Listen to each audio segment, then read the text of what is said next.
Our Around the World segment tonight. On Sunday, a Middle East peace conference with representatives from 70 countries gathered in Paris. Their objective, to call for a two-state solution between Israel and the Palestinians.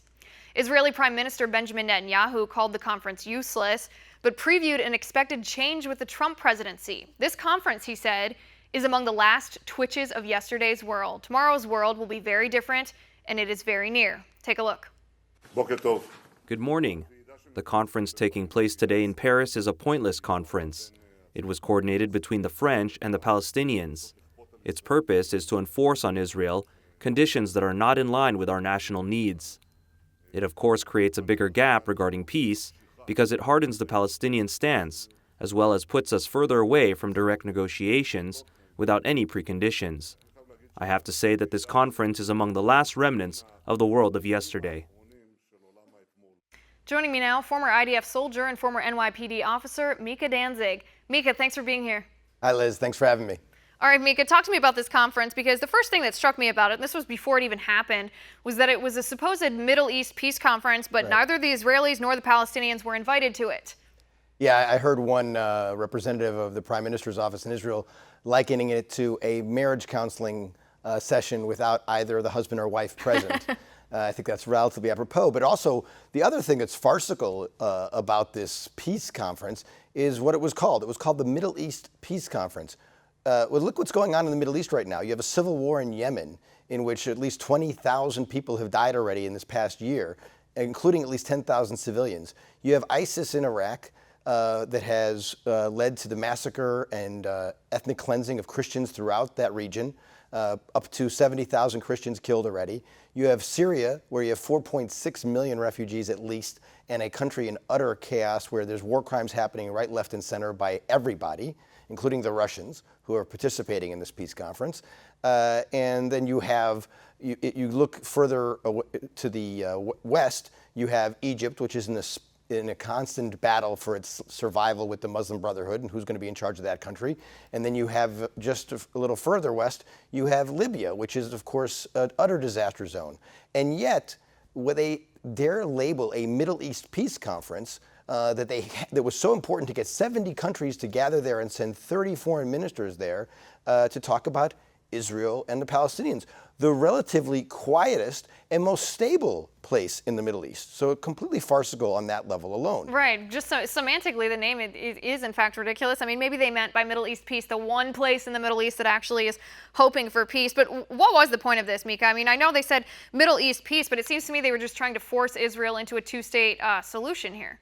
Well, it looks like what was happening is that they were planning on following up on that terrible UN Security Council Resolution 2334, which unilaterally and completely just blamed everything related to the peace, the lack of peace between Israel and the Palestinian Authority and Hamas on Israel, ignoring, of course, everything going on with the Arab side of this equation.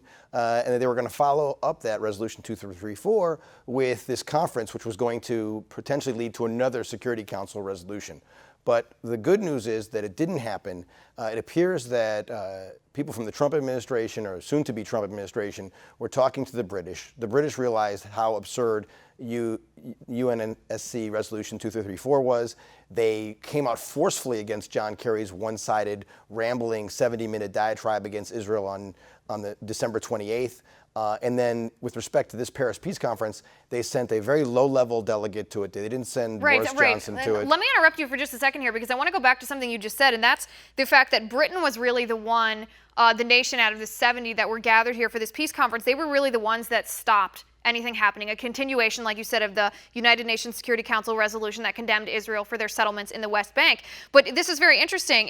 I want you to talk about the diplomacy aspect here, because if the Trump administration were behind this, I mean, did they reach out to the British? Did Netanyahu's diplomats reach out to Trump's people who then reached out to the British? Talk to me about this train here, because that's a very different dynamic than we've seen in the past. Yeah, based on all the reports, it looks like the Netanyahu's diplomatic team, as it were, reached out to all the major participants in this conference, who are particularly focused on the British and as well as on Trump's incoming team as far as his Secretary of State and his diplomatic team.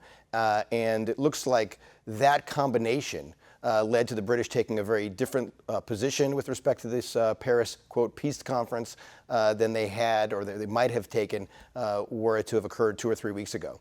Right. So what happens next? I mean, after the UN Security Council resolution a couple of weeks ago, that was right Christmas Eve, I believe, or right around Christmas, there were some rumors, I guess, that Obama wasn't done. President Obama wasn't done throwing Israel under the bus. He had one more thing up his sleeve. Perhaps this was it. It appears that it failed because nothing further was accomplished. But what comes next? I mean, 3 days from now, President Obama is no longer the commander-in-chief of our nation. He's no longer the president. President Trump will then be the president of our nation. What is that going to mean for the relations between the United States and Israel? Well, hopefully, in terms of the relations with the United States and Israel continue to improve, and most importantly, when it comes to this, quote, peace process, maybe some realism gets injected into it. We have to remember that in 2008, then Prime Minister Olmert made an unbelievable offer to Mahmoud Abbas, the president for life of the Palestinian Authority, who now is in his 11th or 12th year of his 4-year term, essentially, giving up 95% approximately of Judea and Samaria, what people call the West Bank, and giving full autonomy and independence to create a really what would be at this point a third Palestinian state. Jordan is the original part of the two-state solution. 80% of its population is Palestinian. Gaza under Hamas is clearly its own Palestinian state at this point. And then we would talk about Mahmoud Abbas and his Palestinian Authority in the area that they would control as the third Palestinian state. So we're looking at really what is, to be fair, is a 4-state solution with 1 Jewish state and 3 more Arab states is what people are talking about here. And that was offered in 2008 to Abbas. He rejected it. Then President Obama became president of the United States. And really since then, because of President Obama's very strong statement about putting daylight between Israel and the United States and his position that settlements are the only obstacle to peace and the settlements have to stop, Mahmoud Abbas hasn't come to the negotiating table. There have been no direct negotiations between Israel and the Palestinian Authority. And they've just tried to internationalize the dispute, and through things like this you and I have talked about that aspect of it a million times. That President Obama, whether it's naivete, whether it's willful ignorance, he refuses to acknowledge that it's not territory that this dispute is about. At the end of the day, him being the mediator here for just a tiny piece of land is not going to fix the problem. It's the ideology that's at the root, the anti-Semitism that's at the root of this problem. And in his position, he has not been able to help that. Micha, unfortunately, we're out of time. Thank you so much for being here today. My pleasure. Thanks, Liz. All right, guys.